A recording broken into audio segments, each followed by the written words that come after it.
Part 2 of readings, the 27th of March 2024, because Charlie just stood on the keyboard and turned something off, and I don't know how that happened. But here we are, back again, intrepidly.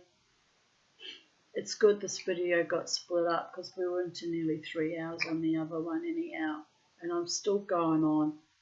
But anyway, I was talking about my friend Richard at the casino, who was passionately, promoting himself, wanting me in his life. But it wasn't like just me. I used to watch him move around that live wire bar, putting the same shtick on all the other women. So I wasn't special, people. He really was a player. But as I was saying in the previous video, he was throwing a wobbly one night because, as he said, I'm fluent in 7 languages, and why don't you want me? And I've got a lot to offer, and I have a beautiful home. I think he said it was in Taringa. He probably did have a beautiful home, but he wanted me to throw myself at him for the offer of a home that I might not be safe in, by the way, or with a man that I can't trust when I let him out the front door. The way I used to see him oil his way around that dance floor with all the other women. Why would I want that for a partner? A man who's so untrustworthy, he can't even seduce one woman at a time. It's bloody ridiculous. But these were the freaks that I used to have to deal with in the live wire bar, which is why ultimately, with all their abuse dynamics after my dog died, I finally had enough. Had enough of that shit. I'm not here to be ground down and controlled and prostituted for some man that couldn't even ask me out on a proper date and be honouring towards me. I don't think so. Mama T has spoken. Anyway, I might remind you, today's readings, I did say that, 27th of March 2024. It's currently 3:47 p.m. and I'm in fine fettle because I'm sleep deprived. So don't worry about it, people. I'll be better tomorrow. But these triggering memories sometimes.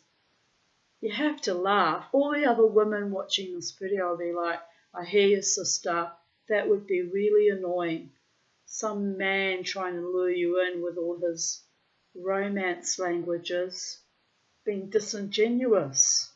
It's really annoying when men do that, when they're fucking disingenuous. I'd already been burnt before by that stage, so by, Wiglet.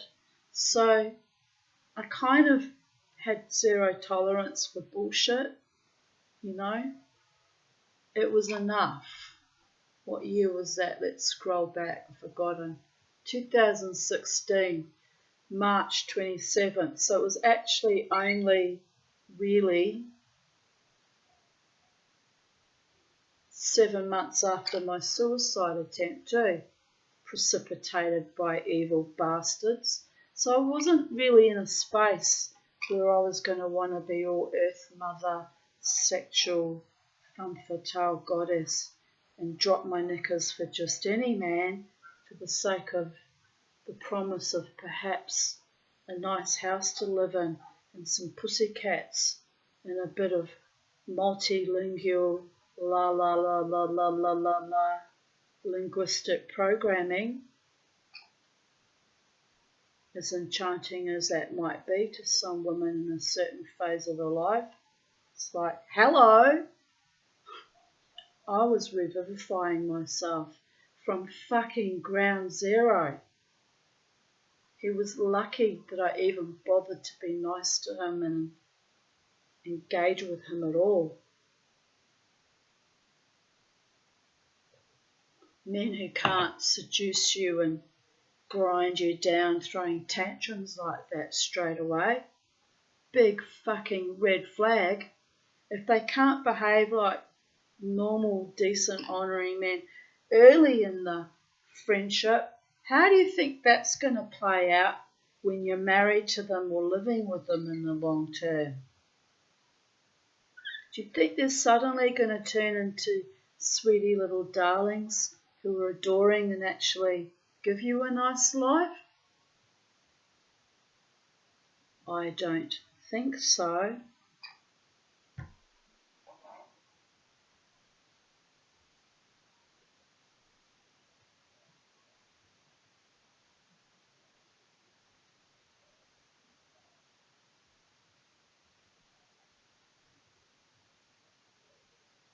Just trying to find where we're up to because my little baby blipped us off.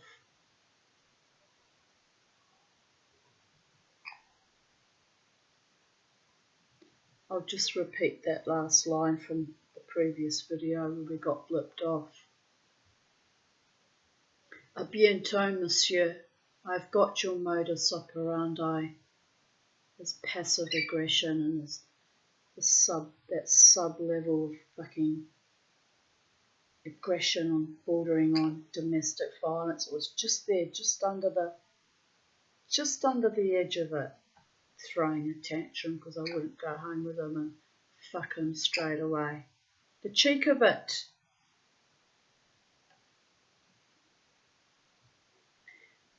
He is sweet, really, for a player. No, he wasn't. He was a weirdo, but not in a good way. Sometimes I have men in my life who are weirdos, who are delightful and wonderful people who I deeply value and adore. But then there's the other kind of weirdo that we need to cut and run from. Meanwhile, I am alone with my true loves. They don't speak French, German or Latin, but they never lie and never cheat. Well, Mushu does, but not much as of yet, but soon he will need to have his balls chopped. Him and Beauregard. Everyone in the house will be desexed then. Sacred space, the place of celibacy and unconditional love. Oh, my sacred space, my Titania's realm, my Custer's last stand, and my safety, my safe haven.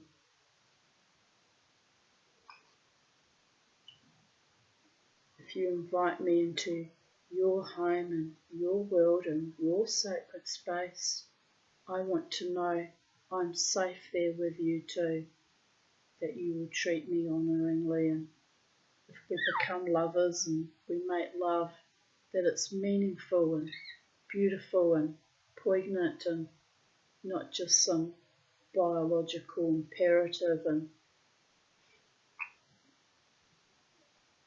thrown aside like a dirty rag.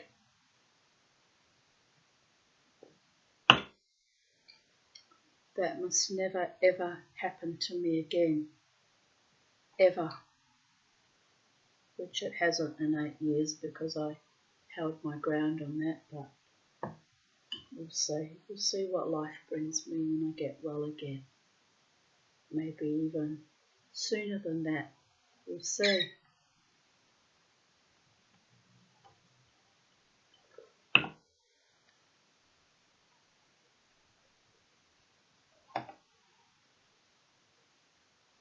One of my lady friends informed me tonight.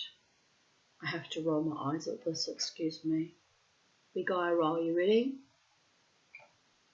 This was the calibre of people that I was dancing with in that space, by the way. Informed me tonight, after hooking up with lover number 5, that she has to have lots of sex. I high-fived her because I'm reasonable. I'm a woman of the world. Some people in it for maniacs. Some people are asexual celibates. Sometimes there's a, moving in and out of those two variables. I get what we're like, us humans. I do actually get it. So I high-fived her. She can take 5 for the team. I used to love sex, but now it's just too much bother. Shave your legs, open, close, pout, kick out next. Big disappointment, over and out. I barely remember a few years back when I still had a libido and still believed in nights of passion and true love. Silly cow. Sings, I am so glad I am not young anymore. And actually, it wasn't actually about not being young anymore. It was about the level of damage that had been done to me by former lovers. I just wasn't that kind of risk-taking or self-immolating anymore to ever put myself through that again. That's why I keep harping on and on and on a broken record going nowhere, that I want the one, that magical, beautiful, soulful man who adores me, all of me, but only me. Not because I'm selfish, but because I'm monogamous and I need to know that I'm safe and truly loved this time and truly deeply respected and cared for.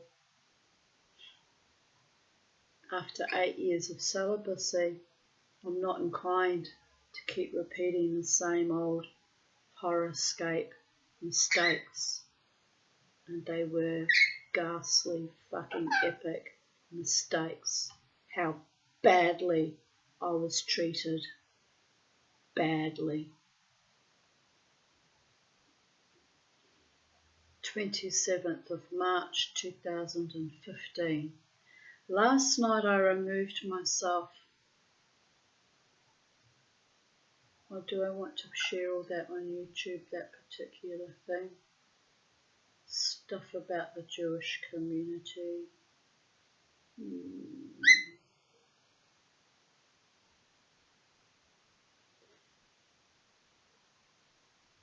Now, I might just skip that. If you want to read how I feel about the issue of child sexual abuse in my Brisbane community, you can find that section under the title 27th of March 2015 in my vocal media. It's all up there, but I'm not going to repeat it here. Not that I've got anything to hide, you're free to read it. I just don't want to live in that level of fucking perversion and evil and dishonour and disrespect that actually precipitated, in part, my suicide attempt a few months later in August.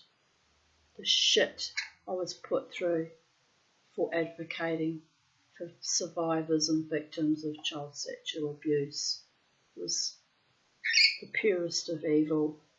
And frankly, I'm not over that yet either.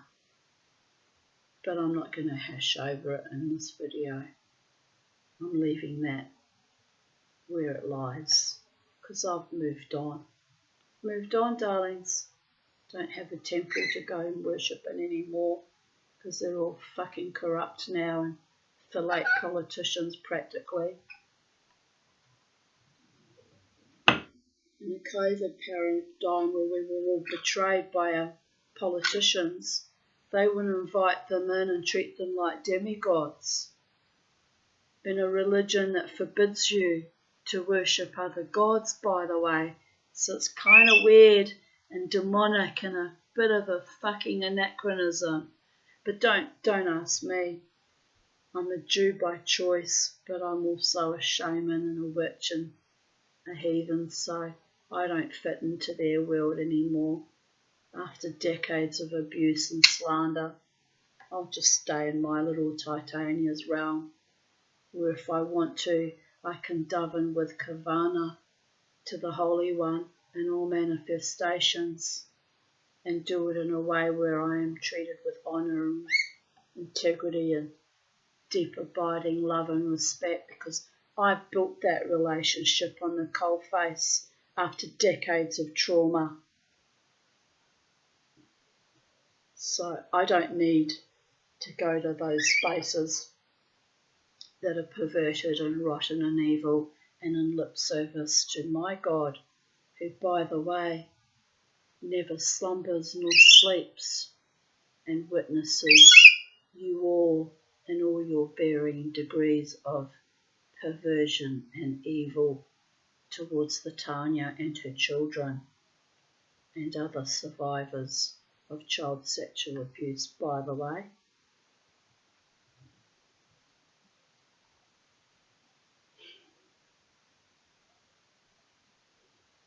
That's why I don't have a congregation to belong to, and I'm not the least bit sorry about that. That's why I dance wildly and shamanically on the Holy Shabbat in spaces that are gentile and not always completely genteel either, but where ironically I'm loved and admired and respected, because when you see that dance, it's the dance of freedom and self-determination and defiance against our current world order. It's performance art, and it's spiritual, and it's my expression. Love me or hate me, but that's my dance, people, and I make no apologies or excuses for that. It's courage under fire, and it's fire from my very deep soul, emblazoned on my arm, the light that could not be consumed by fire, my overcoming, my beautiful blossoming opening out to all potentiates gifted by the gods, my heart, my love, my spirit, my neshama, my soul. And I am loved for it by certain people who get me and vibe with me. And I'm grateful for that. And would anyone else who's negative and hateful and envious and spiteful and frankly pathetic things, I couldn't give a flying fuck. My dance is for the Holy One in my weird kind of way, and all the gods and all manifestations of holiness.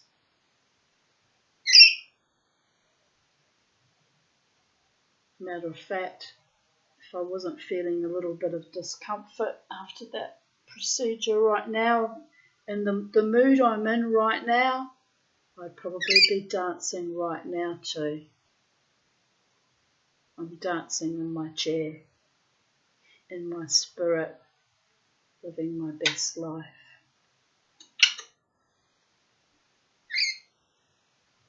Because the healing has come, and it's going to keep healing exponentially until the day I eventually die.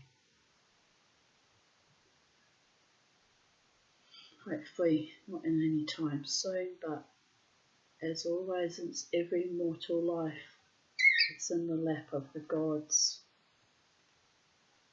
But I'm manifesting my truly loving man and my beautiful life. Because it's a hobby, people, and I've been looking forward to it for 59 years. Why not? What else have I got to look forward to after the desecration and the destruction of my entire life since infancy?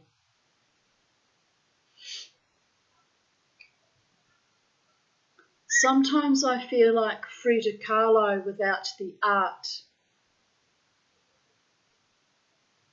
Others like Charles Bukowski without the alcoholic bucolicism, in brackets, art. Some other times I am just me. Good luck with that. I have decided to spend the rest of my evening in bed with a good book. I am not feeling well and my emotions are running high. It's raining. Sorry, did something weird. It's raining and I need to build up my energy for tomorrow night. A warm bed cuddling my cat is wise indeed. Damn, I thought. Oh, damn. I thought about going out tonight, but now they are reporting flash flooding. I hope it will be okay tomorrow night for Sons of Anarchy, which was a live show with the actual actors that Gail did buy a ticket for me to attend with her. And we were looking forward to it, and we did indeed go. It was a bit weird actually, not quite what I expected, but it was a good night out regardless. Just tiny bit, not quite the full, fully what I was expecting, but we went out, we had fun, we were seen and witnessed. Quite a few people in the crowd complimented me on my outfit. Can't remember what I wore now, but I vividly remember several women saying how lovely I looked and how beautifully dressed I was, and I, graciously said thank you. And so it was a little bit unusual actually. But anyway, it was lovely, but it was unusual. Here I posted a comment on 37 pictures that prove Australia is the craziest, I presume, place on earth. I think it's craziest, whatever. Which will be all the things about all our poisonous animals and insects and, death cult dealing things that are in this country. So I replied, I survived amoebic meningitis as a kid from putting my head under in the natural hot spas in Rotorua. 4 other children died that day.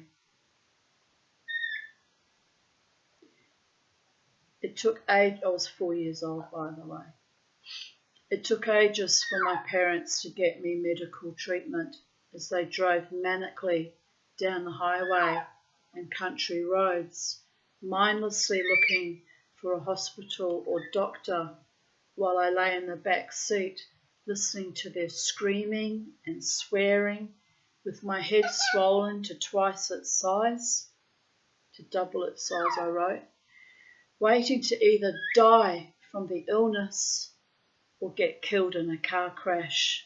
My dad had a habit of taking his hands off the wheel to gesticulate while eyeballing my mother at the same time.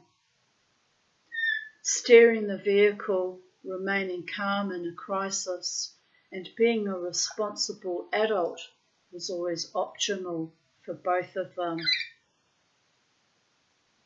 I mean, it's funny, but it's not fucking funny that they really did drive like that. Sometimes I think I did die that day. I don't remember seeing the doctor or getting treatment, lol. Trauma, the gift that keeps giving. Happy dance that I survived my parents' bullshit at all.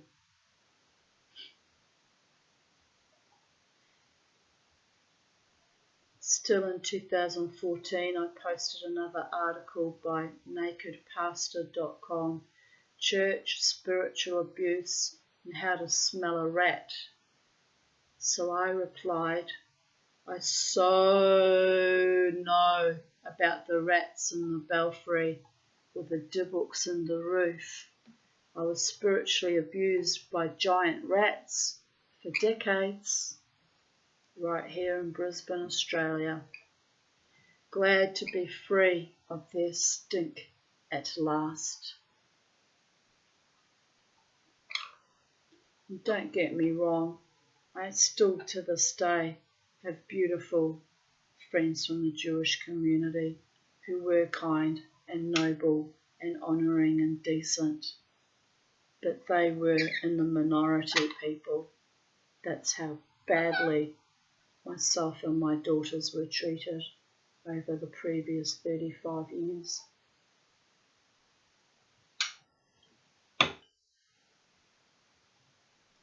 It's an anomaly and it's odd, and it's because of my Slavic face. The othering that went on, beyond.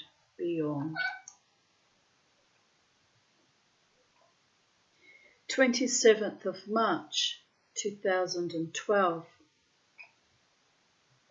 What's the matter, little baby girl? Mummy's nearly finished.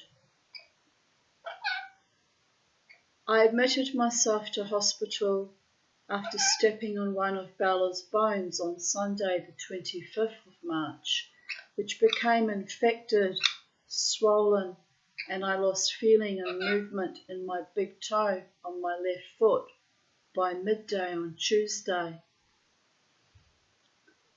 I was given heaps of IV antibiotics and was told it was a medical emergency and I should have come in earlier. On Monday, I had walked on my sore foot to and from the train station to go to my hairdresser. I thought the foot was just bruised internally, laughing out loud. Vanity, vanity, all is vanities. I literally limped on one foot with a 20-minute walk from the train station at Murray to her house, and then I think she dropped me back to the station because she could see I was not well. And it wasn't till the next day when my foot went a really shockingly shiny looking bright red that I realised, well, fuck, that doesn't look normal. And my former friend Gail drove in because she used to visit me uninvited and drop in uninvited, Turned up and I hobbled out to her and she said, "Why are you limping?" And I showed her my foot. And because she's a forensic psychiatric nurse and a registered nurse by profession, she took one look at my foot and she said, "I'm driving you to hospital. You've got septic arthritis." I said, "Don't be stupid, I've just a bit sore and a bit bruised." "Nope, you're going and you're going now." Which I have to say was very decent of her because it actually was indeed life-threatening and I was completely oblivious, had no idea. So here I continue writing. I sat in the hospital with great hair and a fucked foot. I cried a lot because my daughter couldn't look after Bella and no one visited me but Gail, who brought me some clothes. I'm still getting grinding pain just above where my liver is. I wonder if I should ring them and ask if that's normal. They didn't go anywhere near my liver. The catheter went into my bladder and embarrassingly my rectum, but 2 different catheters, not the same one, by the way. Just had to throw that in. But yeah, this weird pain I'm getting is weird. Oh well, hopefully it's not a UTI.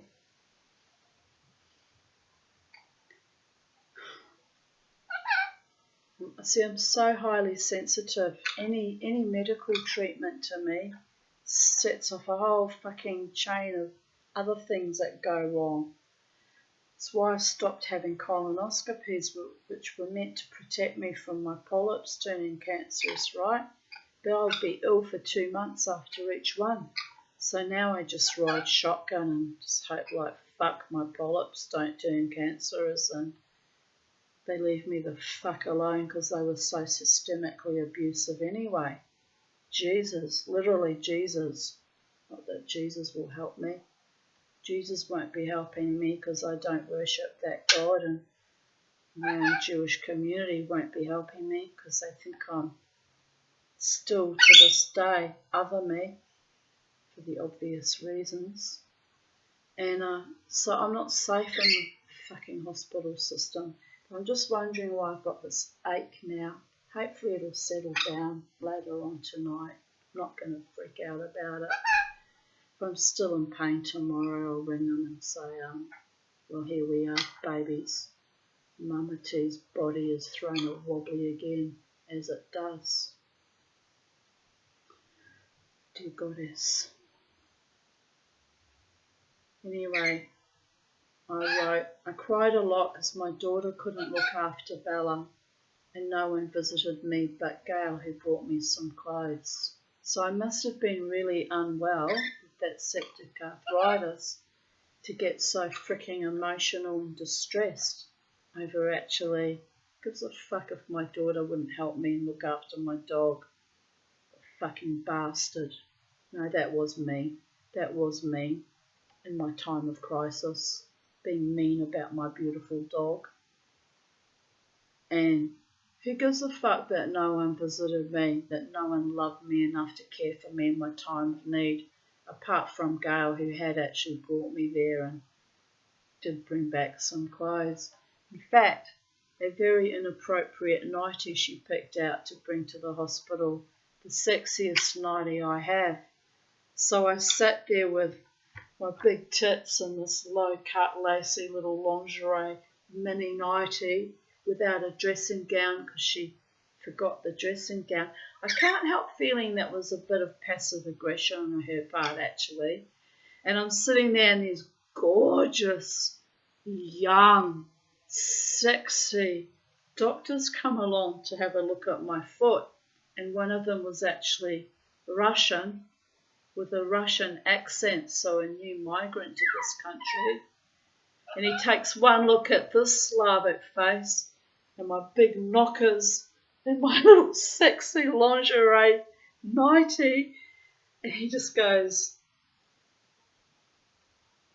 and I just said, I know, doctor, it's not my fault. My friend's passive aggressive, and I'm sorry about the nightie. I'm not here to seduce you. I really am ill. And he burst out laughing, and so did the registrar that was with him, and I think there was 3 of them, and they all burst out laughing, these 3 young men.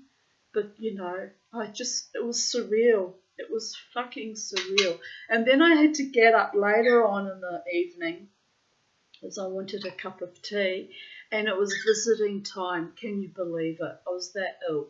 And I'm hopping around on my still very sore foot, trying to make myself a cup of tea, and my little tiny, oh, that's right, it was leopard print as well. You know how men go wild when I wear leopard print, because I already have that wild kind of nature, mummy energy to me. And then if I wear leopard print as well, men just they lose their shit. They just, and here I was, don't mind me, I haven't got a dressing gown, I know it looks bad, I'm just making a fucking cup of tea, people. And all the visitors would be like, it was awkward. It was very, very traumatizing and awkward, to be honest. But funny as fuck, but awkward.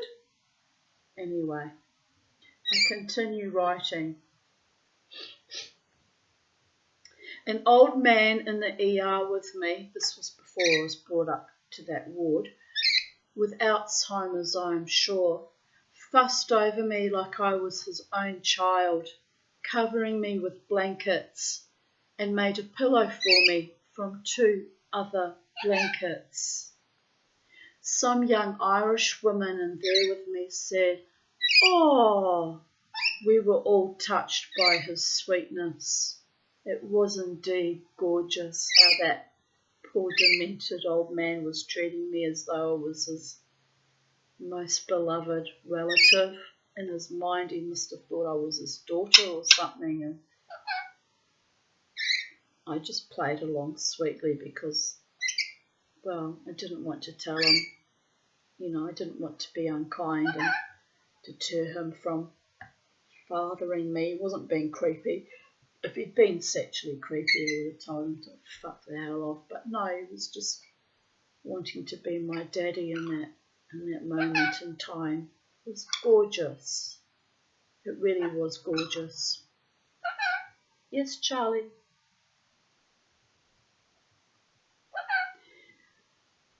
She who had no real parenting from, full father figures, by the way, for the love of all the gods.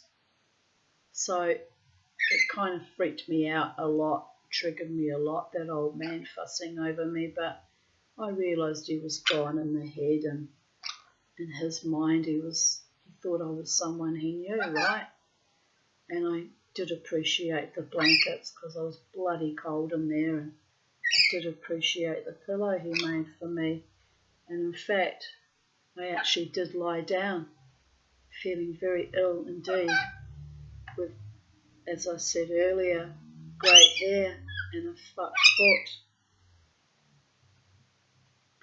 I got very distressed as I knew he was being sent to those awful waiting stations for the demented they call homes, and I knew his fate, having helped my own mother slowly relinquish her life in one of those god-awful places. I just wanted to pack up the old man and take him home, but logically I could never have looked after him, and it was ironic that he was tending to me so sweetly. Perhaps I reminded him of his own daughter. His name was Felix, which, by the way, is a very German name, so I don't know if he was German, but I took note of his name. I was actually thinking of Felix the Cat cartoon, but anyway, wherever you are in the space-time continuum, in the next dimension, Felix, because he was elderly then and I'm sure he would have transitioned by now. Thank you for your sweetness and kindness to me in my time of crisis, when my own daughter failed me abominably yet again. After 2 days in hospital, spent mostly reading and sleeping, I went home. Crystal and Jared came over on the Friday night, and Crystal brought dinner, which was sweet of her, but wouldn't look after my dog, so I had to be grateful for the sweetness of the dinner, right? Fuck me. Not really good enough, but Mama T already by then was used to accepting piecemeal scraps of love from like a whipped dog in times of crises, which is why I'm determined to be loved fully and abundantly and truly this time.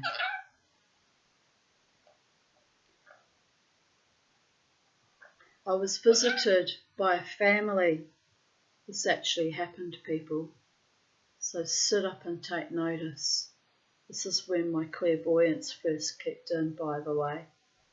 For real.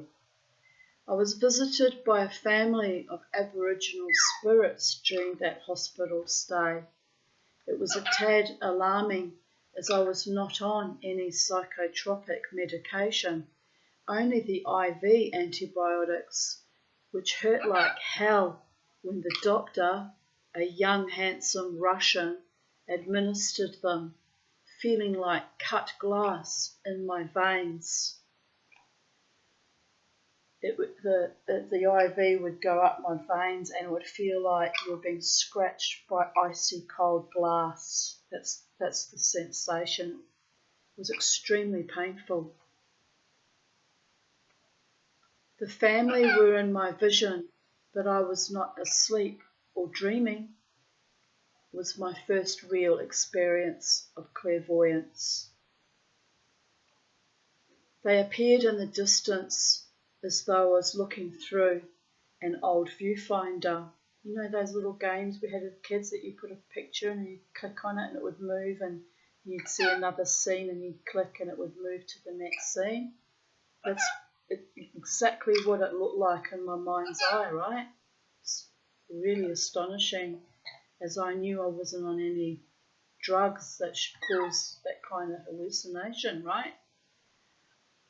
I was so surprised to see them sitting around a campfire, but I had the presence of mind to ask them to come closer in my mind's eye so I could see them more clearly. Immediately their image zoomed in as though on a camera. I could see their faces clearly now.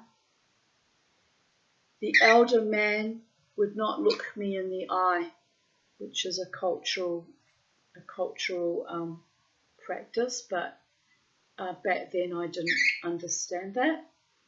So I kept trying to move around to get him to look me in the face, and he kept moving so he wouldn't face me, which was actually correct behaviour for, an Aboriginal elder man probably in their space-time continuum when they were alive, right?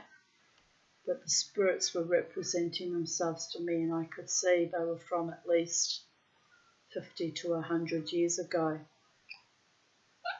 It was an incredibly awe-inspiring and humbling experience. To this day, I still remember it vividly. But the woman and a young teenage girl of about 13 or 14 looked directly at me. So the women were facing me, but the man was turned side on, wouldn't face me. Smoke was curling up from their small campfire. No words were spoken, but they gave me a sense of great comfort and made me feel welcome on their land. The Princess Alexandra Hospital was built on ancient, traditional, Aboriginal lands. I knew after seeing them that I was going to be okay. Then they disappeared from my vision. They just blipped out as if someone had turned out a light, I have never forgotten their kindness to me, as I was in great distress in that hospital at that time, feeling abandoned and bereft and in pain with the septic arthritis. And I've just got chills because I've just had a realisation how on Saturday night, a few nights ago, well, today's Wednesday, so when was that? 4 nights ago, how I met those living Aboriginal women out the front of the Koala Tavern having a massive blue, and I took it upon myself to try and diffuse the situation and bring peace back to them, and probably inappropriate of me really in a way, but my shamanistic characteristics kicked in. And here we have full circle. They were living women having a massive blue, and I diffused things. Only days prior to finding out yesterday that I was about to be booked in for today and go to a hospital for a rather kind of invasive test that was quite uncomfortable and awkward and embarrassing, right? So there you go. I've just got chills because they weren't dead, those women. They were living women, very much fully alive. But that was my experience at that same date back in 2014, being comforted and greeted by spirits, Aboriginal spirits of our land. our nation, our country, on their sacred ground, which had been obviously their original home before the hospital got built.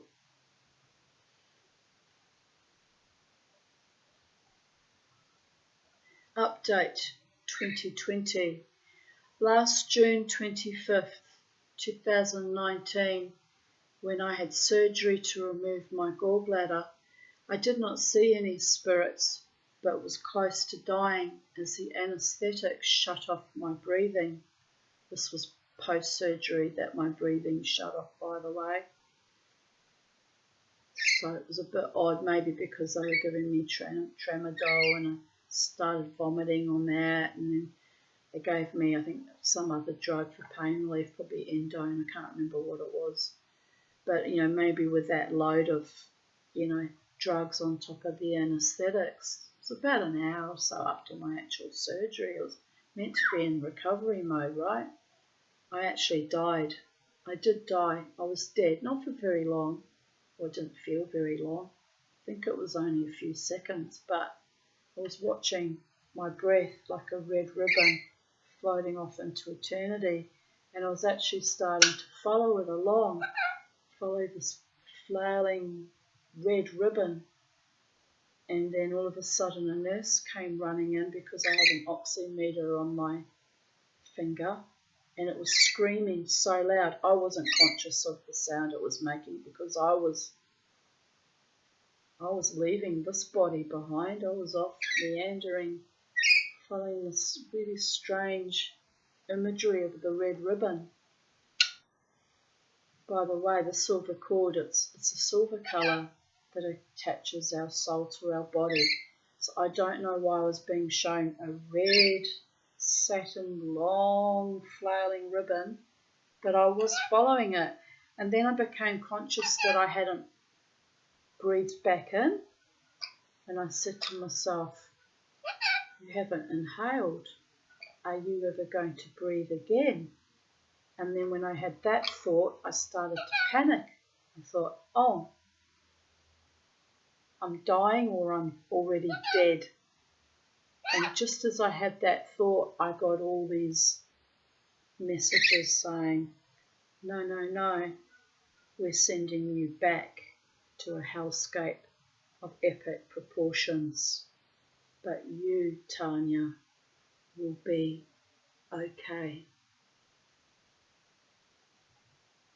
And just as that happened, a nurse who was from Papua New Guinea came running in and must have seen that there was something radically wrong because, on the screen, all the computerized stuff they have, you could see that I was low in oxygen saturation, and she just kind of gave me a little shake and said, are you okay? And I came back into my body, and I went, I think I just died. And then she just laughed it off. But no, briefly I had died. I had the message, we're sending you back. And I screamed and wailed and threw a tantrum, said I didn't want to come back. I'm back, and my life is finally beautiful, people, and I'm loved and I'm supported by my doctors and my truly loving friends and my little Charlie. And even today, very spiritual day, people on the bus. What does a bus represent? Transition between one form to another, transporting of the soul from one energy to the next. Maybe I'm hyperbolating a bit there, but going to on the bus and coming home, the same woman who even mentioned it, we were on the bus together before. Is it any wonder why I'm kind of tripping out a little bit now? Not on any drugs. Didn't give me any drugs for today's procedure. They just whacked catheters up my inner workings. But anyway, it's been a bit unusual today.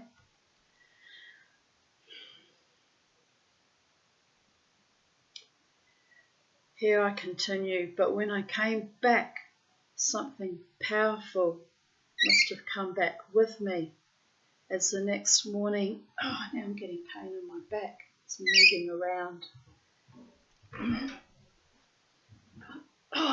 Anyway, I'll be alright. So just a momentary, how my body does not like any interference at all, literally throws tantrums. But when I came back, something powerful must have come back with me. As the next morning I fought my entire team of medical staff like a demonic Florence Nightingale on acid about the serious systemic abuses at pre-admission and other negligent mistakes. Like almost literally killing me, by the way. I was even astonished at my own courage and chutzpah, but the nurses supported me in my furious rant. They knew I was right to be angry. It seems the nurses were well aware of the doctors', plural, epic failures and systemic abuses also.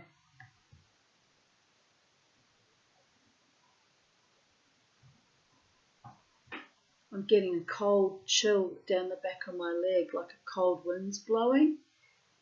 But the door's closed and there's no reason for my legs to go so suddenly cold. It's actually cold to the touch. Oh well. I'm going to calm my phone because it's probably just, again, a nervous system reaction. I'm just going to ignore it.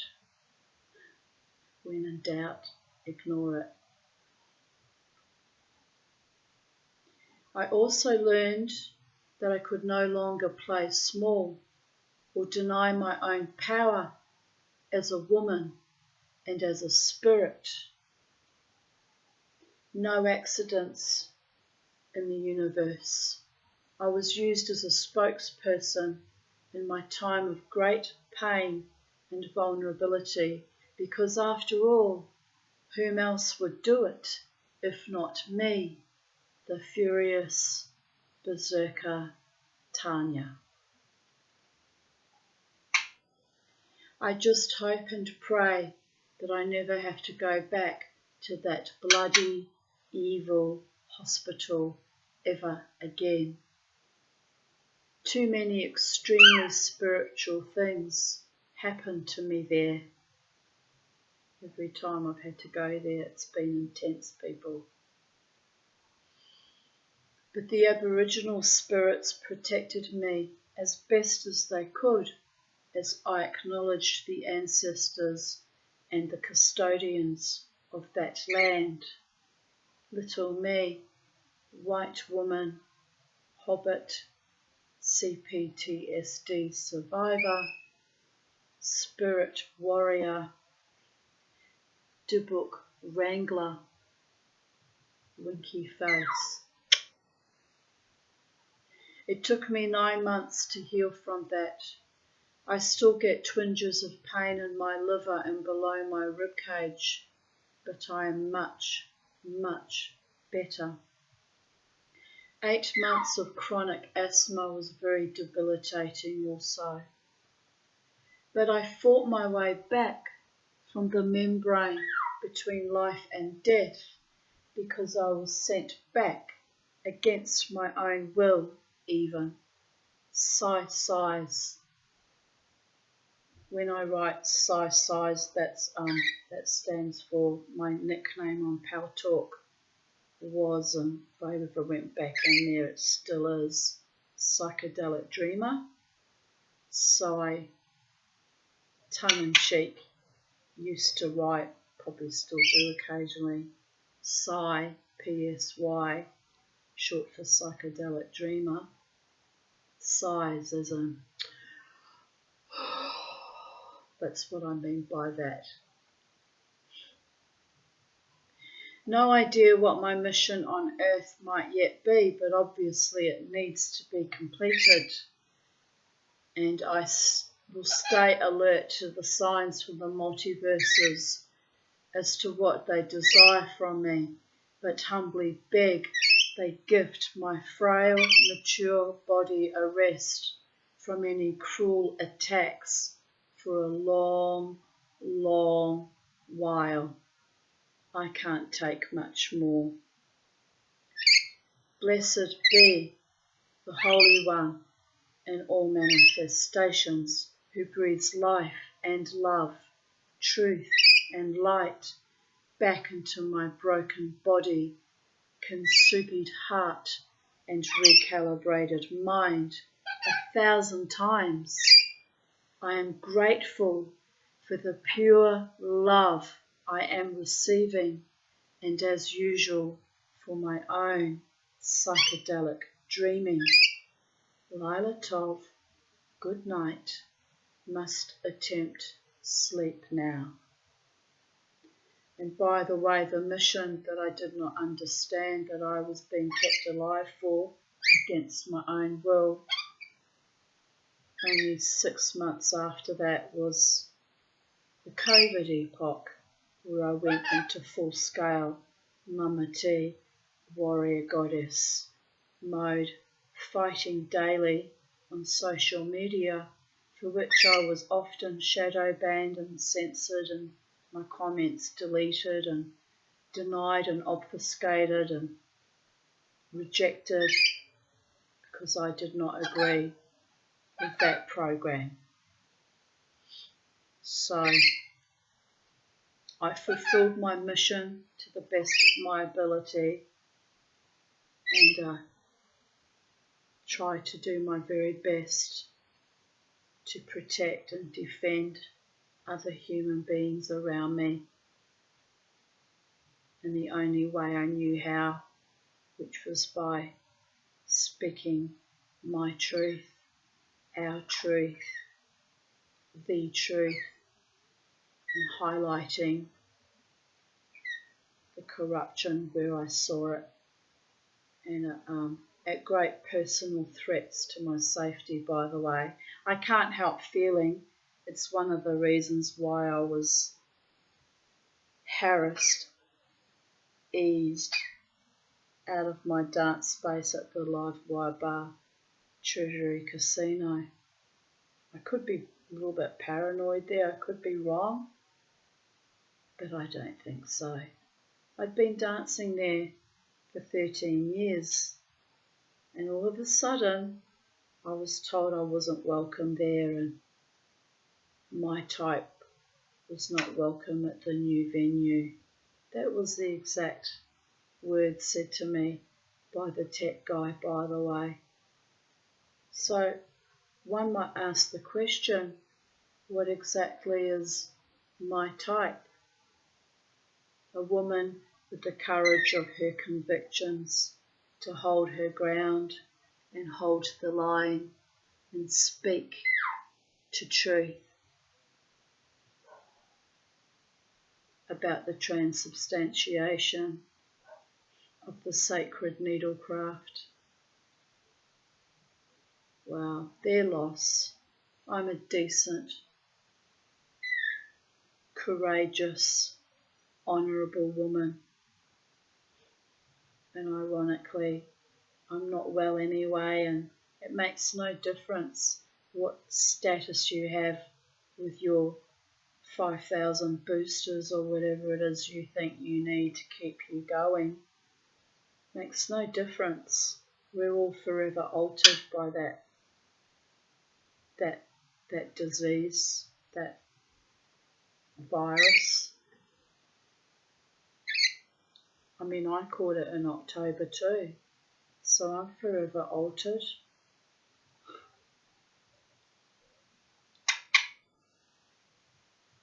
I had all the shedding symptoms in 2022 because although I did not participate in that programming, because I knew with my sensitivity and my very poor health that it would be life-threatening for me. I knew that because I don't need a medical degree to work that out. But, everyone around me had participated in it.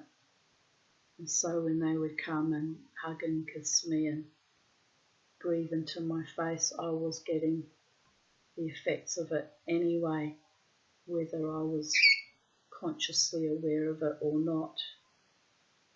So no one on planet Earth has been left unscathed unless you lived in a deserted island and had your own resources of food and water and didn't rely on any other mortals to bring you any of your daily requirements.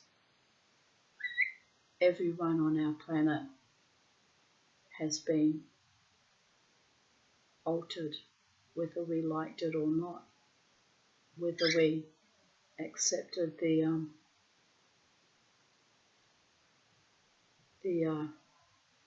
bicep invading inoculations or not.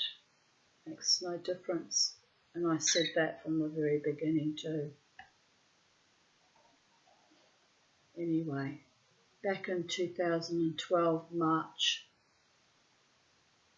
I'm being admitted to a ward at the PAH, which is short for Princess Alexandra Hospital, for an infected foot which I hurt on Sunday. They will keep me overnight for surgery. Fortunately, I didn't need the surgery. They thought I was going to get gangrene. I almost lost my foot, they told me. It was very close. So, scary times. I'm so hungry as I didn't eat when I got up at noon and came straight to the PA. Thanks to Gail for driving me and for looking after Miss Bella tonight. Crystal was too precious to assist me in crisis. Again, remind me why I ever had children. My friend Jared wrote, hope tomorrow brings better news and you get a feed between now and then. And another friend wrote, Refuah Shlema Tanya, that means get well soon. And my auntie Sylvia Shine wrote, get well quick, sorry to hear your bad news, don't be bitter, there might have been unavoidable reasons which at the time were unexplainable. Bless her loving heart, sweet soul that she was, her forgiving nature. Concentrate on recovering and getting home. Hope the operation is not too stressful, so good luck. We'll be thinking of you. Hugs, hugs, hugs. Sylvia, kiss, kiss, kiss. I was fortunate to keep my foot. Very fortunate. Not bitter at all, Sylvia. Just hurt and disappointed in my offspring. They really failed to assist me in crisis. Not to worry, my beautiful friends pick up the slack. I'm fortunate to have kind, loving people in my life. And Auntie Sylvia replied, Tanya, you know that saying, I will survive, and you will. Soon you'll be put out, then when you awake, think of that lovely meal. Well, it will seem lovely. Don't know what food that hospital dishes up. I assure you it will fill a hole, so good luck. What did you do to your foot? That'll teach you to kick someone's behind now. Only joking. Get better soon. Good luck. Love, Sylvia. Kiss, kiss, kiss. One of my proxy mothers, who was a better mother to me than my own progenitor. They were best of friends at one time though. They loved each other, Sylvia and my mother. But Sylvia was a real woman, a Cockney Jewish woman from the East End of London with blazing red hair and swore like a sailor, but kind and loving to me. Rough as guts at times, like I can be, earthy and revolutionary and wild, but a real woman and a real mother. So, wherever she is now,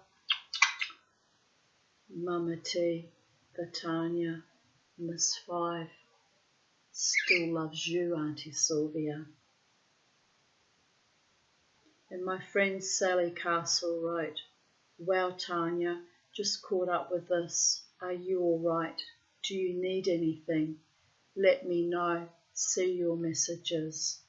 Another wonderful friend and benefactor and proxy.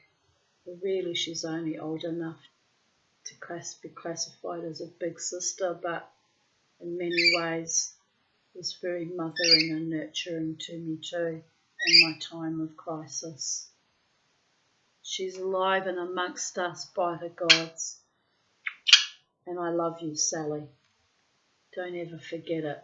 I might not get in contact all the time and only sometimes comment on our Facebook pages, but I love you dearly and you are a true friend to me, and I deeply cherish and honour that. I replied, "Thanks, Sally. I got home this arvo, weak and tired as they gave me 2 lots of IV antibiotics before they sent me home, plus a course of strong ones to take orally. I am worried that it could flare up again, as if it gets into my joints, it could lead to gangrene. So taking things easy now. Kiss." Now I got trouble with my ear. It's like all travelling all up my nervous system, doing a little dance, and I'll have to kick that energy out, won't I? 27th of March 2011. I slept all day until 2:34 p.m.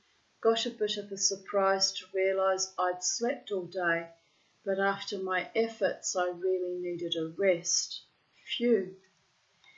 At time of writing, 5:50 p.m, it looks like we are going to get a rain or a thunderstorm, which is good for the garden. My mood is feeling a bit dampened anyway, probably from being overtired, so wet weather will not make me feel any worse, I hope. 4 days of rain here, but I'm handling it. We need the rain. 27th of March 2010, Sylvia Shine wrote, "Where are you, Tanya?" I replied, "I'm right here, Sylvia. Been offline for a few days though, scattering Mum's ashes tomorrow. I just saw the wedding photos. Wow, you all look so fabulous. I loved your outfit. You look fantastic. Mazel tov to you all on your happy occasion. Chag Sameach, love, Tanya." To see what a true mother she was to me, she even worried when I wasn't active on Facebook, which, by the way, back in those days was an anomaly and very rare indeed. So a few days offline and she freaked out something had happened to me. So she genuinely loved and cared for me, genuinely, heartfeltly. And I'm grateful for that. I didn't have much good mothering in my childhood, and it was lovely to have people who actually loved me for real, be authentic and genuine.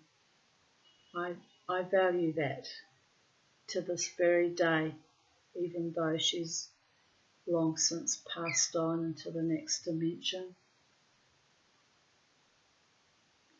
27th of March 2009, Waiting to Exhale, and her son Adrian Shine wrote, "You'll go blue." He liked to stir me up a bit, but that was funny. That wasn't offensive. That was true. I will go blue if I don't exhale. And when I nearly died a few years later, 10 years later, I was failing to inhale. I tell you what, that was a very confronting, humbling, very trippy experience, because you hear, like the movie, Waiting to Exhale, but it doesn't occur to you that you also need to take the in-breath of oxygen and life-affirming air.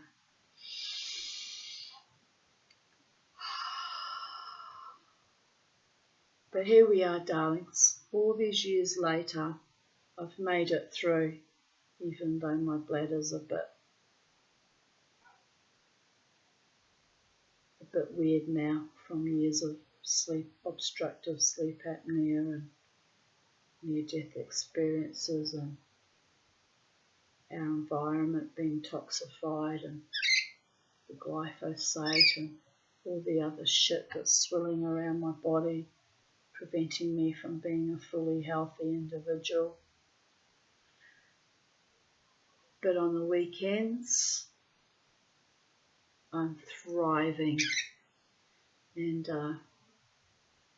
there's no dancing this Friday night because it's Easter Good Friday, but next Friday I'll be out in all blazing glory, babies, living my best life as I do. So on that note, my beautiful ones, these have been very long videos today, and I'm quite tired and I'm going to have a rest now. But God's bless to those of you who witness me and stick with me through this process of me healing. And have a beautiful day wherever you are in the space-time continuum.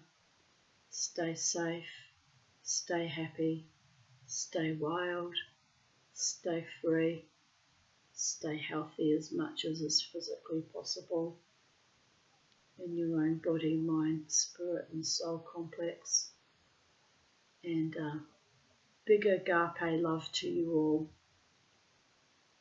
Big agape love to you all, and I'll see you all no doubt again tomorrow for another reading of my journal entries of even date. Bye for now.